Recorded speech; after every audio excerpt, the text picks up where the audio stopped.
And my headphones are way too loud. Are your headphones okay? Mine's fine, yeah. Great. Okay, great. I am.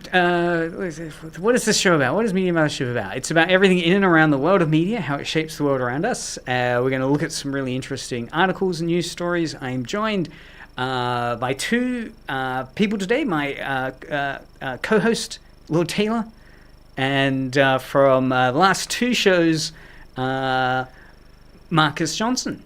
How's it going? Very good. Great to have you on. Good to be here. Excellent. Likewise. I'm really glad to hear.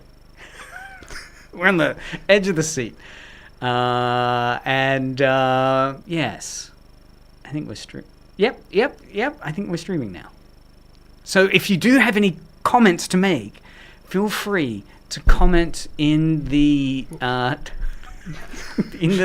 in the chat. It's not one of those like boxing balls at the gym where you try to sit up.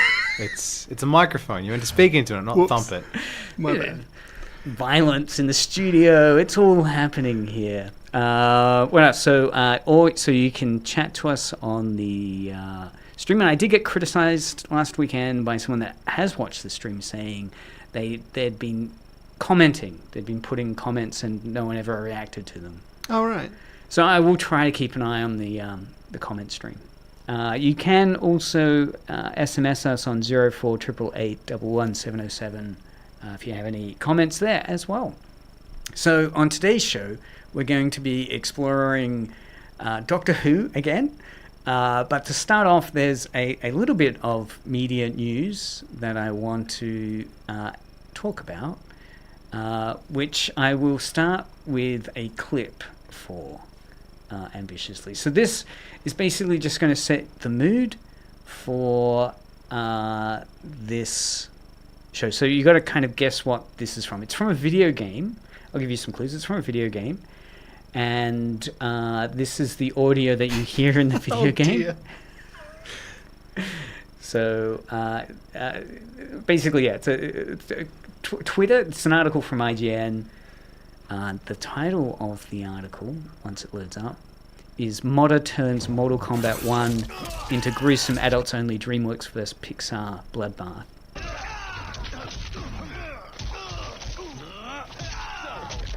Woody beating up... It is Sully, isn't it? Yeah, so this is Woody beating up Sully from... Monsters Inc. Monsters Inc. And what they've done very cleverly is that they've put Woody over Kung Lao so he can still use the hat. Yeah, that's true. Right, that's what it is, yeah. So what's fascinating about this mod is that it's using the Mortal Engine 1 engine or game, and they've modded over the top of it. So they've kept the same attack moves, but they've changed... They've just changed the skin. The objects, yep. Yeah. But it works so well. So have you guys played Mortal Kombat 1? Is that within your game? It is the only Mortal Kombat mainline entry that I haven't played. Taylor?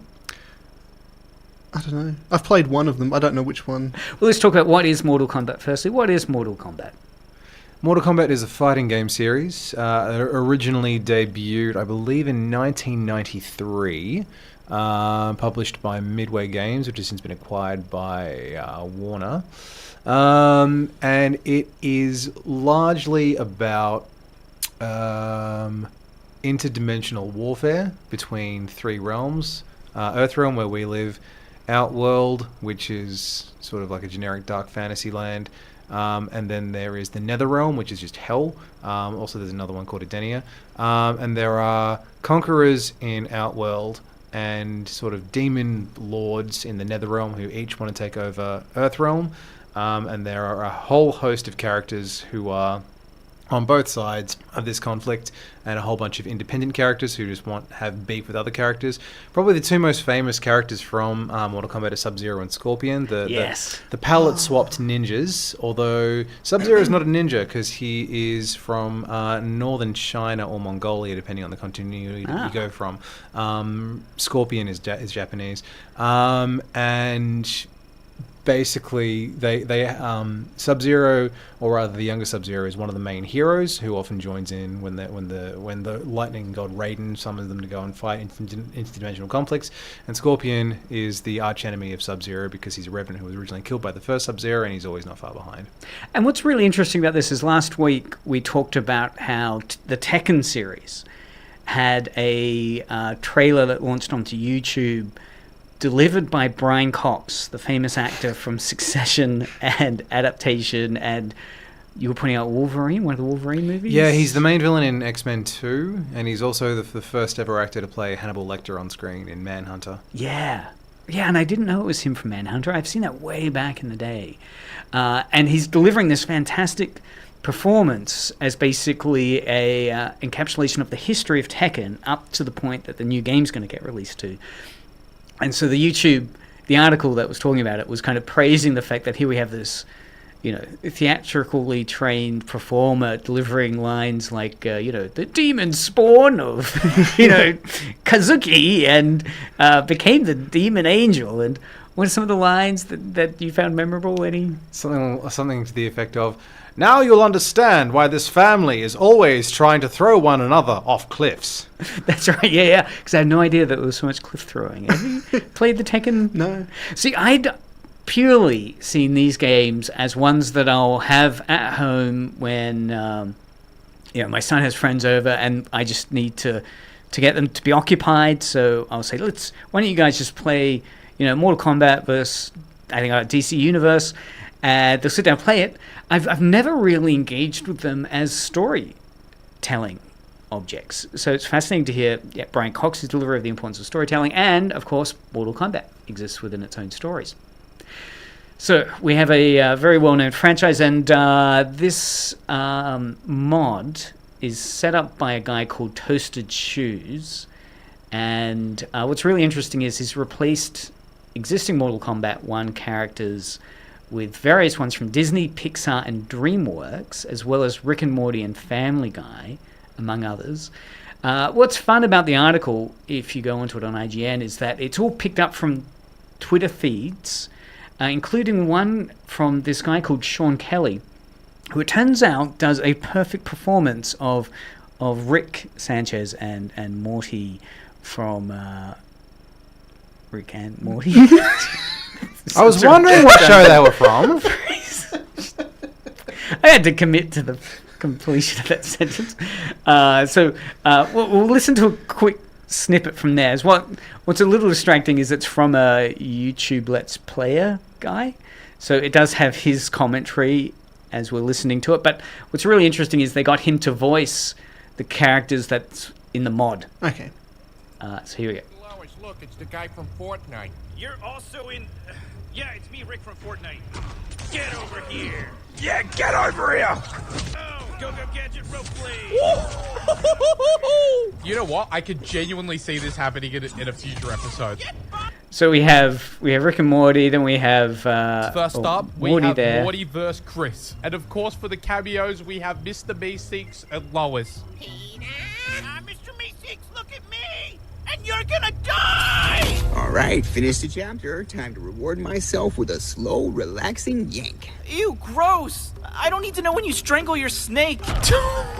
Get him, Meeseeks! He just Batista bombed him! There can only be one true Morty! I got some down there hair now. Wanna see? Have you heard of a thing called oversharing? Hey, stop that! So what I find quite fun about it is how it takes the characters and storyline from those franchise spaces and then mashes up. Because I imagine some of that dialogue is new. If they've got someone to voice the characters, this would kind of be scripted for the mod as well. So it's that kind of clever, juxtaposition, I guess, of established franchise characters. It's unusual. Actually, the one that might work is the long feud between South Park and Family Guy. Yes, So absolutely. putting those characters in there might be intriguing. And then you've got, even stuff like the characters from Up.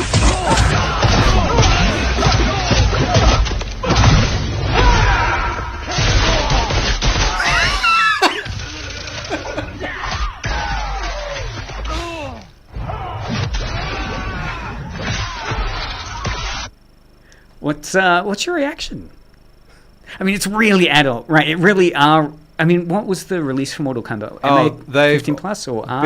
so 18? they've all been rated R since the 9th game in 2011 stirred up all that controversy about Australia not having an R rating at the time.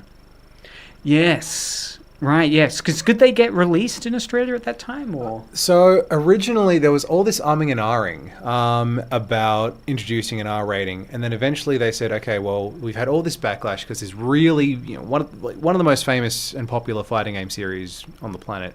They were gonna refuse to let it come into Australia, and they went, okay, we have to do this. So they were like, okay, so they brought in the R rating. And when I think they only released the complete version of Mortal Kombat 9, but I could be wrong, so please do not quote me on that. But that was the game that got it over the hump. Because I remember one game that I really wanted to get back in the mid-2000s was the Reservoir Dogs video game. yes. But because that got an R rating, it never got released in Australia. It's illegal to own it in Australia. But after the R rating got brought in, they never went back and reclassified it. But apparently it's not very good, so I didn't really send it out on anything, apparently. Or for the bragging rights, the cultural capital. So this game does take these kind of teen, 20-something popular characters, puts them in a very adult context where you're seeing from the Mortal Kombat graphics kind of these amazing internal shots as their spines are cracked or their rib cage is broken. And I did not expect the little kid from Up to come along with a gun. So it's I guess fun juxtapositions, because I guess it's a kind of very meta juxtaposition in terms of taking franchises which are very comic book based or cartoon based, the Disney ones in particular aimed at a kind of family audience, and then dropping them into, I don't know, is this regarded as one of the most violent versions of fighting games, the Mortal Kombat 1 engine? Oh, it would definitely be up there. I mean, there are very few people who would dispute that Mortal Kombat is the most violent fighting game franchise out there. There were attempts to outdo the original series back in the 1990s, but I think that the recent releases have definitely put them all to shame. I mean, there's discussion about how the developers made the artists actually look at and study actual pictures of dead bodies to understand what they would look like on the inside.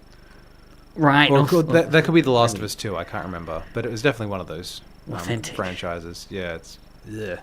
Well, while we're talking on video games, let's catch up with what we've been doing over the holiday break. Taylor, you've been playing a couple of games. Yep. I've been playing Skyrim, as usual. Yep. I've been playing... So Skyrim, of course, is a game you've beaten many times. No, I've never beaten it. Never beaten it. Never beaten it. You can beat it, though. You can beat it. Like, you can get to where they have the names coming down, credits. So what do you want? What are your goals and objectives in Skyrim? It's like a role-playing game. Yeah. And your game... Just role-playing is what it is. Going around, picking mushrooms and selling them. Well, I'll go in. My daughter's playing Roblox, and she's like playing some gas station owner Roblox game. It's like, this is my gas station, Dad. I'm bringing in X number of dollars, and it's like, okay, at this, I just say, yeah, we'll put that on your CV. Put it on your gas station owner, and then in smaller print, Roblox. But apart from that, I've been playing a couple of emulated games on my phone. And we're talking classic. Yeah, Game Boy Advance, Game Boy Advance SP, that sort of one. Is Pokemon Red on there? Is that one of them? There might be, but I'm currently playing Ruby at the moment, which is the first Pokemon game I ever played. So. Pokemon Ruby? Yeah. Oh. Is that notorious for having particular Pokemon in it? It was notorious at the time for not having particular Pokemon in it. That's true, yeah. Because didn't have Pikachu? I'm pretty sure it did. Ruby and Sapphire, because that was when the roster bloated out to, what, 350, 450 Pokemon? Yeah. They didn't want to include all of them. Game Freak basically went, yeah, we do not have the resources to include this many Pokemon. Right. So they just left a whole bunch out. And that's a tough Sophie's choice, right? Which ones are you going to cull? What are the fan favorites? So what were the big controversies that were left on the cutting room floor? I don't know. You didn't take to the forums, mobilize your fandom. No, I read this in a gaming magazine around 2003 when it came out. But I was well and truly out of my Pokemon fandom at that point, and I never really got back into Pokemon. I mean, I played the remake of Pearl a couple of years ago and had a huge amount of fun with that. But that's the only other one that I've actually played start to finish since Silver back in the year 2000. And how are you finding Ruby then? Are you finding a gap, big an absence? big nostalgia. It's my favourite one, especially after just finishing off a couple of the what's the newest ones called? Scarlet and Violet. Rubbish. Oh, Absolute rubbish. ouch. So you can chat to us with your opinion on that, or on SMS. Rubbish. Why were they rubbish? Because they've gone to this sort of like, all they're really trying to do is get away from turn-based combat and turn-based anything. Mm-hmm. Turn-based is out, which I don't. That's the way I prefer to play games, is turn-based. So I've been playing a lot of Fire Emblem on my phone as well. Now, one of the big selling points of Pokemon was the idea that you need to, you can't complete everything unless you battle people. Yeah. Do you do that? Do you find people that have that version? There's no way to do it in an emulator. Right. So how does it, like that feature just doesn't exist? Yeah, no. So you can never catch them all. Can never catch them all. I really want to have the thing queued up, but we don't. Right, so that's Pokemon Red. Ruby. Oh man, I just brought out the images for Red. All right, Ruby, it is. All right, what else have you been playing? Baldur's Gate 3. Say it, yes, Baldur's Gate 3. We've been hyping it on this show pre-Christmas, and I like to think that had a lot to do with it because we were focusing on one of the most controversial features, which was speedrunning it with particular fetish interests. If I could say sex is a fetish, I don't know, is it? It's an urge. With particular urges. Just trying to make it as uncomfortable as I can. So, have you been... Firstly, what is Baldur's Gate? It's basically Dungeons and Dragons for people that don't have friends. Oh, right, because you need to commit basically all of your free time to it. No. Oh. As in, like, it's literally one of the campaigns. Oh, really? I don't know which one it is. Lose your friends. But it's a... It's like, do you have friends? Yes. Well, no, you must unfriend them now. It gives you computer-controlled characters. Vampire instead of other spawns. people. Yeah, exactly. Yep. Have you vampire spawned? Are you a vampire? Well, that's one of, like, the characters that you have to get. Well, technically you don't have to have any characters. You can just, as soon as you meet someone who could be a character, you can just, like, shoot them in the head if you want to. Oh. Just like Fire Emblem. Yeah, exactly. And Fire Emblem, of course, is a Pokemon game. Oh, come on. So I'm asking it to open up the conversation. I, of course, know what Fire Emblem is because I'm going to bring it up on my computer. It's a tactical turn-based game. Yep. I had to describe to someone recently, and I was like, it's basically an RPG, but without the adventuring. Yeah. It's nothing but combat. Didn't that come out like that? Fire Emblem has gone through a number of versions. Yes. Mm-hmm. Many continuities. Yep. And it's Japanese JRPG. TRG, tactical role-playing game? Yeah. But it definitely has the JRPG aesthetic. That's definitely.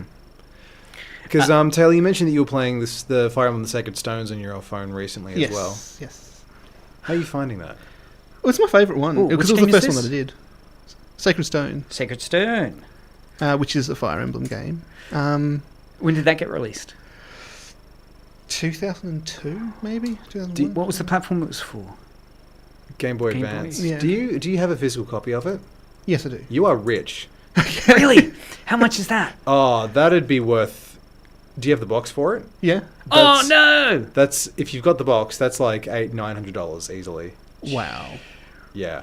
The Fire Emblem games from the early to mid-2000s have shot up in price astronomically. So the only Fire Emblem game that I've played start to finish is Path of Radiance, the Fire Emblem on the GameCube. Oh, yeah, I've played that one too. Yeah, do you have it? Mm-hmm. Yeah, that's worth about $800 as well. Whoa! You are sitting on a gold mine. But that's like Tamagotchis as well. They are extremely expensive now. Are they? Yeah, you used to be able to get when Original. like so not the ones that have just recently come out, but the ones that are like first gen, second gen, third gen.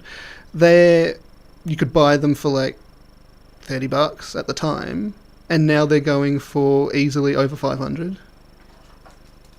I'm checking this right now just because it's not that I don't believe you, but wow. Okay, yeah. If you get it, sorry, hold on a second. Someone's got their original first gen sealed Digimon Digivice for $2,500 or best offer. $2,500. Yeah. Jeez. Yeah, if they're sealed, they're worth an absolute mint. Yeah. Well, and in this studio, we're sitting on Castle Grayskull, which Marcus brought into the Media Mothership collection from a local supplier, seller. There we go. Guy who was trying to pay off his mortgage. Yeah. And yeah, I was surprised. How much would that have cost back in the day? I have no clue. It was so funny because he actually, when I was buying it off him, he was like, "Oh, so you're a bit of a He-Man fan?" Then I said, "No, not even remotely. I'm buying this for a friend. I don't know anything about He-Man." I would guess that Castle Grayskull back in the day probably would have gone for in the ballpark of, I guess, $200 AUD. Now I'm gonna actually see if I can find out how much it cost back in the day. I'm gonna go original Castle Grayskull. RRP. I'm really curious because we could turn Media Mothership basically into one of those auction shows. Yeah, right? we just spend the show like scrolling through things, talking about references to he's dreaming for that price. Tell him he's dreaming. Yep. We could do live purchasing. Yeah, definitely. Yeah. Oh yeah, bidding on eBay. That's always good fun. Do people stream that content? I don't know, but they should. I've recently gotten into buying Dreamcast games and a Dreamcast on eBay, and that's often quite highly marked up. But it's always a thrill when you get it, just because the Dreamcast, it's got a very small but very devoted fan base. Because for those who don't know, the Dreamcast was the final ever console released by Sega in the late 90s, very early 2000s. That went over like a lead balloon. Hold on a second. All right, I've got a price for Castle Grayskull. $27 in 1981. All right, so I don't know what the Australian dollar exchange rate was, but at worst, let's say it was double, so 60 in Australia. So hold on a second. So basically. So essentially, that's tripled over the last 40 years. Good investment. Yeah. So Castle Grayskull, if it cost $27 back then, that would mean that it would have cost $84 in modern money, which again is about $150 Australian. Yep. Yeah. Yes. And yeah, because it is fun to look back. I tell my wife as I tell her we can't throw this stuff away. Because hey, Mom, it's fun to look back and say this. I do have one Xbox game that, for whatever reason, it's not a good game, but it was one Outrun. I think it's called. It's a car racing one, where it just came in at the end of the life cycle of the original Xbox, and so not many copies were sold, and because of that, it's expensive now. Right? It's not a good game. It's nothing to reflect on the quality of it. It's just rare in terms of copies that were made. A friend of mine bought me, because I'm a huge James Bond fan, a friend of mine bought me the last Pierce Brosnan Bond game on the GameCube, Everything or Nothing, for Christmas last year, or the year before rather, and it still has the EB price tag on it.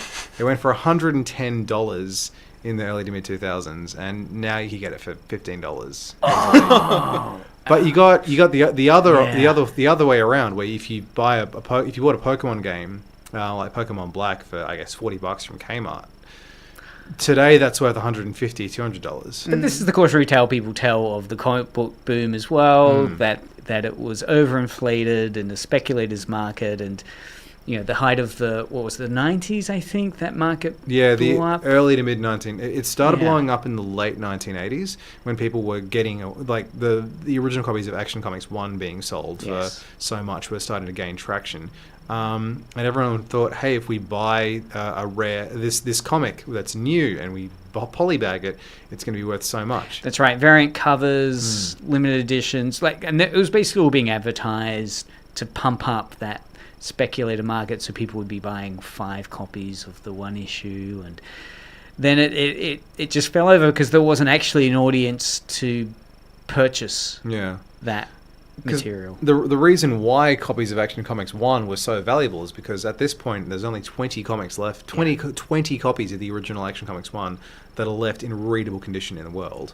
And the character of Superman became iconic. Yeah. Right? And you compare that with X-Men issue 1, the relaunched X-Men issue 1 from the early 1990s, which is the most sold comic of all time. It shipped 3.4 million units, and people were encouraged to buy multiple copies. As investments to sell later. Yeah. So you'd have some people who actually own more mint copies of X-Men Volume 1 than there are mint copies of Action Comics 1 in the world. Yeah, yeah.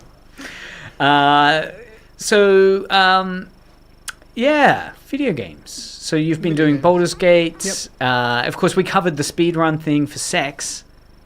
Have you done any of the sex missions? You have to have. I mean, that's the whole thing for the game. Do you speedrun sex? No. Good. They hate it when you do that. Well, it's interesting because Baldur's Gate was controversial, as we were going over, for the fact that people would be A, speedrunning, which means trying to complete the game as quickly as possible, and B, there's romance things in there. What I love about the stories we were covering was that the game's manufacturer, or distributor, or developer, let's say developer, patched it to ensure that it was adequately difficult, requiring difficulty and a level of romance. What is the world coming to? It's a good game. It's a really good game. Okay, I'd put it as number 1, and then Skyrim above that. well, Skyrim untouchable. We might come back to Baldur's Gate and bring up top 50 controversies, because right now we're doing Doctor Who's top 50 controversies, because we're up to controversy 38? No, 39. Is the BBC versus Graham Williams? Yes. All right, so we're up to controversy 39, the BBC versus Graham Williams. As people know, for the last 2 weeks we've been doing this list from Den of Geek, inspired by the controversies kicked up by the new Doctor Who and the kind of alt-right fandom that reacted against alleged wokeness that they felt was not in the DNA of Doctor Who, and pointing out the fact that Doctor Who has always been controversy. It's always been in the middle of debate. So, number 39, the BBC versus Graham Williams. Graham Williams struggled at times as the producer of Doctor Who. Not only had he to cope with the BBC edicts demanding he rectify the overspending and adult tone of the previous regime, but he had to cope with inflation, strikes, and Tom Baker. As a result, this era is saddled with a reputation as cheap and cheerful, when in many respects it was a massive battle to get anything on the screen at all. In some cases, they didn't succeed. So the controversy here, I guess, is the fact that the showrunner, right, Graham Williams was the showrunner at that time,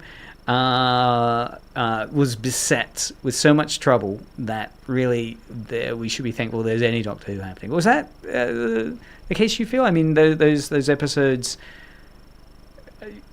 are they cherished by fans, or are they seen as kind of like, well, there are a couple of stories from that era that are held in very high regard, and a lot that are not held in very high regard at all. Can you give us the worst episode? Probably the Horns of Nimon. That one. Nimon. So all I remember is that there's the dude who Soldeed. Soldeed, yeah. Soldeed! He gets shot and he says, "You're all doomed, and he literally starts laughing. Like, the actor breaks character because it's so ridiculous. Because he's overacting so much, he just bursts out laughing. Yes. And I'm pretty sure at one point you also see his pants split in half. I haven't seen that, but I can imagine it. So great. So this is kind of like I'm just looking at some images. So this is kind of set in a future Satan world, is it? It's a future world that's like with the Minotaur. is basically what it is. Right. They have people and they have to go through a labyrinth, and then there's the Naimon at the centre who isn't actually a Minotaur, but they look like a Minotaur.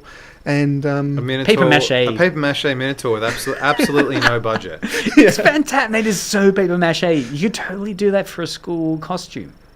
They probably did. That's probably how they got it made. Is that one that's so bad it's good though? Well, I liked his overacting. This is the guy that played the Yeah. this guy, the guy with the crown. Wow. So he really hams it up. Tom Baker's performance. I mean, Tom Baker has such a kind of reputation for always bringing a lot of energy into it. Does he dial it in? Is he ever accused of dialing in episodes or? Constantly. he basically. Do you mean phoning it in or dialing it in? Sorry, what is the difference? Dialed in is really precise. Phoned in is you just don't care. Or phoned in, yes. Yeah. No, the first... Really? There's a difference? Yeah. I really wish I'd known that. Because they're quite dramatic differences. It's okay if someone says you really dialed in that performance. Because you're saying you really honed in and did it super... Whereas if you say you really phoned in... Because towards that end of his tenure, his mental health was terrible, and he was extremely. Right. He had occupational burnout, and he's always had problems telling fiction from reality, and he was feeling immense guilt for not going out and fighting evil like the Doctor does in real life. Right. And he'd been with the show for so long at that point, longer than any other Doctor, that he really chafed if he was given direction that he didn't agree with, or if he wasn't allowed to go off book. So, although Baker in his first 3 seasons, in a few of his later seasons, a few stories in his later seasons, he is terrific. Often, if he didn't like the material he was given, or he didn't like the people he was working with, he'd just sleepwalk. Okay. Any other memorable episodes from this era of Graham Williams that people should check out? I mean, Horns of Nimon is possibly so bad it's good. There is City of Death, which everyone agrees is one of the best ones, and we've hyped that one up before on the show. City of Death is worth checking out because it was written by Douglas Adams. It's got a really good villain because it was Julian Glover plays the main villain. You might not know his name, but you'd know his face. He's been a villain in Star Wars. He was Pycelle in Game of Thrones. He was the main villain in the third Indiana Jones movie. He's been a villain. He's been a villain in basically every major fantasy, or I'm pretty sure he was a bad guy in The Hobbit or Lord of the Rings at some point. But I could be wrong there. I'm probably wrong. But basically, and it's very whimsical, but not in a twee way. And it was filmed in Paris, so it looks more expensive than it is. And there's a cameo from John Cleese as an art critic, which is very amusing. And I guess the monster makeup, it kind of works better than the Horns of Nimon. Yeah, it's better. Nimon. It's better than the paper mache Minotaur. Yeah. And there's John Cleese. Right. So City of Death. So probably a back-to-back feature, City of Death and Horns of Nimon. Potentially. All right. Controversy number 38. It's not finished. It's finished. Shada is unfinished. Oh, yeah. It always will be. Industrial action made it impossible to complete. But since then, we have had a VHS edition with linking narration, an 8th Doctor webcast, a Gareth Roberts novelization, and an animated version intended for DVD release. Ian Levine put in a lot of time and effort to this version, but for various reasons it was decided that it wasn't acceptable. Cue lots of grumbling, capital letters, and online malcontent. So what happened there? So there was a version that got done, but it wasn't done? So it was never complete. They never finished. To Shada, I remember because, they had to take episodes from like the 5 Doctors used. Yes. Yeah. They just used clips from Shada to show the 4th Doctor. But it was never completed because of the strikes, wasn't it? Yeah. Yeah. And this is like the writer's strike that we've had in the US. These were strikes which hit the production of TV content. I think these were workers' strikes more so than writer strikes. Oh, okay. So what's happened since then? Has anyone watched any of these attempts to actually I saw the show animation sort of, and it's unwatchable. Oh, really? Because it has such a reputation, right? I mean, basically this is his Is it meant to be his last episode that was never aired? It was just an episode. The last story of his 6th season, which was the last one that Graham Williams and Douglas Adams worked on. Right. Tom Baker went on to perform more Doctor Who after that. Just one last season under John Nathan Turner. Yeah. Right, but for some reason, this episode, which was like, how complete was it? Like, how much is? I can't remember. Like, the animation, is it all animated, or have they used some of the real footage and then animated bits around it? I think there's like some real footage knocking about in there, and then the majority of it is animated. But that's like with like the Daleks Master Plan and the animation that they put in with that. But those were aired, weren't they? And then they were animated to fill in the fact that the BBC erased their originals. Boo. But is it, so I guess this has a reputation, Shada, and it's interesting because they say that there's a intended for DVD release, the animation version. And is this by the Ian Levine? Is this the Ian Levine animation piece? Is that what that's referring to? I think it is. Yeah. I'm pretty sure that, I could be wrong, but I think Douglas Adams actually cannibalized his script into some of his future stories. Because he was such a massive procrastinator, he was notorious for reusing concepts from earlier things that he'd worked on. So I think stuff from Shada found its way either into Hitchhiker's Guide or Dirk Gently later on. Right. Yep. Shada. Okay, so number 37. Marcus, you can read out number 37. 37 in a row. Okay, Douglas Adams' stop that, it's silly. Quite silly.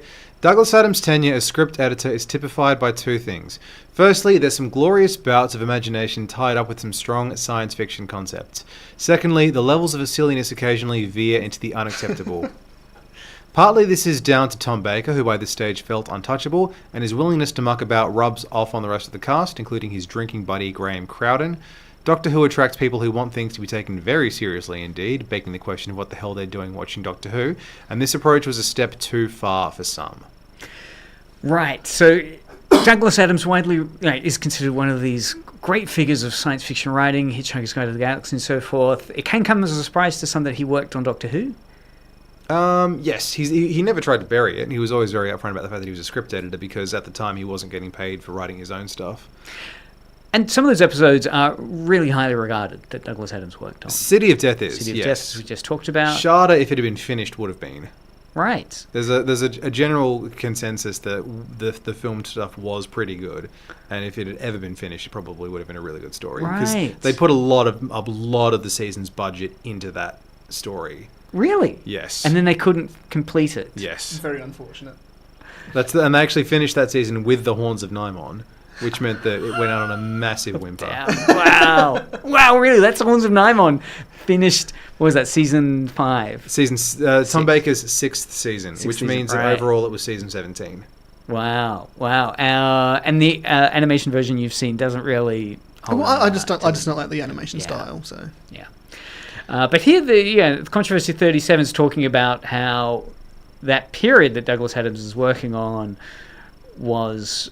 kind of polarizing in terms of it had moments of imagination but then silliness. So what is that silliness? What's it mean, that silliness? I like that you said that Douglas Adams is considered a revered figure in science fiction when it's real. It's comedy. I've always felt he's more so a comedy who works in this. He's more of a comedian who works within the sci-fi genre. Definitely. But I guess it's a little of column A and a little of column B. And he sort of brought that flippant whimsy to his writing in Doctor Who. One of the most sacred concepts within Doctor Who is the concept of regeneration. When a Time Lord dies, they get reborn into a new body. And he had to recast the actor who played Romana, who was a Time Lady. And the original actor left after her one and only season. And because they couldn't get her for a regeneration scene, there's a scene where the new Romana, Lala Ward, she actually tries on multiple different bodies until she finds one that the Doctor is happy with. Right. Oh, wow. And back then, they were it's just burning through your regenerations, which are limited. Because they were very rigid on a Time Lord can regenerate 12 times, and after the 13th regeneration, they're dead forever. Because Romana 2, like the actress Lalla Ward, she appeared in, I can't remember which episode, but it was an episode beforehand. Oh. Yeah, the Armageddon Factor. Armageddon Factor, yeah. Right. And so she tried on the body of someone that she'd seen. Wow. She appropriated, like, not just cultural appropriation, like image appropriation. And the same with Colin Baker, right? He played a character before becoming the Doctor. Yeah, he was Commander Maxwell in Arc of Infinity, and he got called Archie by the producer because of his arch performance, and he got told to tone it down, and he was told that the show is called Doctor Who, not Commander Maxwell. And his response was that we all think everyone thinks they're the main character of their own story, and that's just how he played that role. That is well answered. But he was a fan. Colin Baker's been a fan of Doctor Who ever since the first episode aired back in 1963, which is such a shame because he's not highly regarded at the time when you watch those episodes as a kid. That was considered kind of a bit naff. Yeah, like, and he's kind of aggressive, and it was such a shift in tone from Peter Davidson. Tried to kill Perry. That's right. Yeah.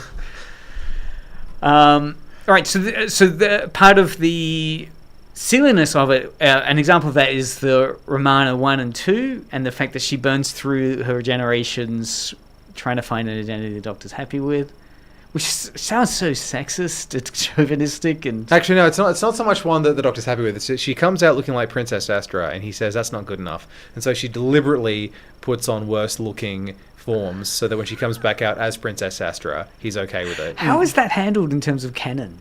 Everyone just sort of pretends it didn't happen. Because it seems, because as you were saying, like 13 at that stage, the 13 regenerations was established. Yes, right. So Douglas Adams was just stuffing it.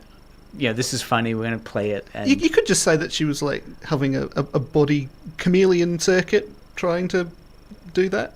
You could explain it off as that.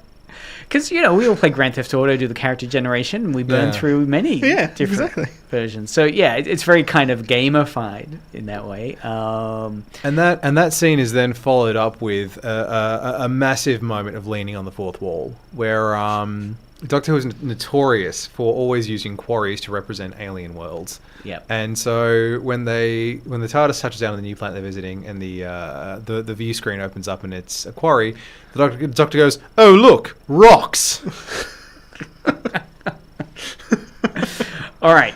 Number 36 is Tom and Lalla sitting in a tree. Doctor companion romances aren't unexpected anymore. But there still remains only one that took place off screen. Tom Baker and Lalla Ward's off-on-off relationship appeared to be digital rather than analog, and its state affected a lot of their scenes together. There's City of Death, where they run around Paris holding hands. Basically, all of the Dr. Romana shipping comes from here. And then there's State of Decay, where they can barely look at each other. Anyone who's heard her on the DVD commentary will know that Ward's scorn could power a national newspaper for months. Wow, there's really? a truly beautiful interview where someone said to Lalla Ward, who was the worst ever monster that you met on Doctor Who? And she said, completely straight-faced, Tom Baker. And then they have to change the subject very quickly. And that was just a kind of puff piece interview up until then, or no? I think it was a reasonably serious interview. Right. But no, because they were married for 5 months in 1980. And that was during that season. I think they got married not long afterwards, because Tom Baker says that if you look at it from a positive perspective, the whole relationship lasted a year. Including the Doctor Who performance. Yes, right. I believe they got divorced after she left the show, and in fact, she may have left the show because she was so sick of working with him. Gosh, he's actually spoken about that marriage and said that as soon as they got married, he spent basically every night out drinking with his friends. Gosh, it was not a happy time for either of them. Wow, and that very much creeps into the performance, it seems, comparing those two episodes, City of Death and State of Decay. Another great back-to-back, probably, to watch. I don't like State of Decay. Really? It's vampires. I know it's about vampires, but... What is it about it that... Adric. Oh, Adric, right. See, I always associate Adric with Peter Davidson's Doctor, but you're right. He comes in early, doesn't he? He was actually with Baker for longer than he was with Davison. Really? That's true, Yeah, because he comes in towards. He's there early in Baker's last season, whereas he sort of leaves about midway through Davison's first season. At which point he dies. One of the only ones that die. Yeah. Spoilers. Was that like Robin, My bad. Batman and Robin, where Robin dies and it's kind of a fan consensus kind of vibe? Like, were fans kind of like... I think fans... I'm not sure, but I think he was pretty much hated by a lot of the fans. And so they wanted to put in a really tragic death where he was a very, very... put his life on the line and made the ultimate sacrifice. And the funny thing is that he actually makes things worse. That's true. Adric. So what are your thoughts on State of Decay, Marcus? Oh, look. Is it worth watching? If I've seen it, I haven't seen it since 2004, so I can't answer that question, sorry. Oh, really? It's just... Like, do you remember the vampires? Not even remotely. Wow. Vampires, vampire bats, there's like... Is there like a rocket that's going off or something like that? Because most Doctor Who I haven't seen in about 20 years. I've rewatched a bunch of my favorite stories to sort of get them all crystallized in my head. But yeah, a lot of it I haven't seen in 20 odd years. Well, these are the controversies. We'll do one more. We'll have to wrap it up. So, number 35, out with the old. Kids love K9. So what better way to bring them on board with your new uber serious version of the show than by blowing him up after 5 minutes? Like K9, the sonic screwdriver was deemed too useful a device, a hindrance to creative storytelling, and it too had to go. Script editor Christopher Bidmead's thoughts on the current iteration of the sonic screwdriver make for amusing reading. So, K9... Robot dog. Yep. So K9, of course, is the Doctor Who's robot dog. Is it fair to say that basically became... too much of a crutch? The sonic screwdriver and the K9 were too useful advice and kind of made creative storytelling challenging because of that? Well, the sonic screwdriver started as an actual screwdriver or as a lockpick. They just really wanted to show off their special effects where they could show a screw getting screwed in without making contact. Oh, that's right. Yeah, I remember watching that. But then it became just a magic wand. I think that the first time it really sort of jumps the shark as a tool is when the third Doctor uses it as a mine detector. It just does whatever the script requires that it does. Yeah. Right. And the same with K9, because he can interface with machinery. He does whatever the script requires that he can do. So it is. I like K9 and I like the sonic screwdriver. I wouldn't disparage either of them for a second, because they're both iconic. And I always liked K9. I never got the hate for him. But it is true, in a sense, that they are both a deus ex machina. If you need something to happen, just use either K9 or the sonic screwdriver. And they were both done away with. Is it the case K9 left with Sarah Jane when... K9 actually never met Sarah Jane in the original series. Right. So K9 was introduced after Sarah Nine's run? The original K9 stays with Leela, and the second one stays with Romana in E-Space.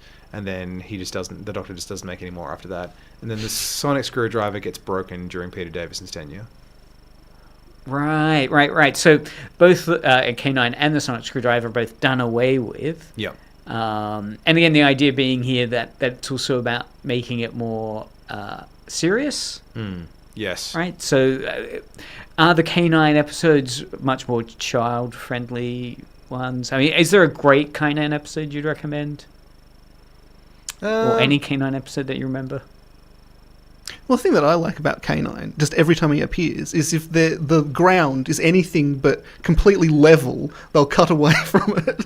K9, come in the TARDIS. Cut away. Oh yeah, he has robot laryngitis for one story. Oh, that's true. Yeah. What is it? How can a robot get laryngitis? What do you need it for? But because they knew the story was going to be taking over mostly rocky ground, they're like, we cannot move K9. Oh, right. He's sidelined with laryngitis. That doesn't make sense, but okay. They also use it to explain his change in voice actor. That's true, yeah. Oh, no kidding. Yeah. Right.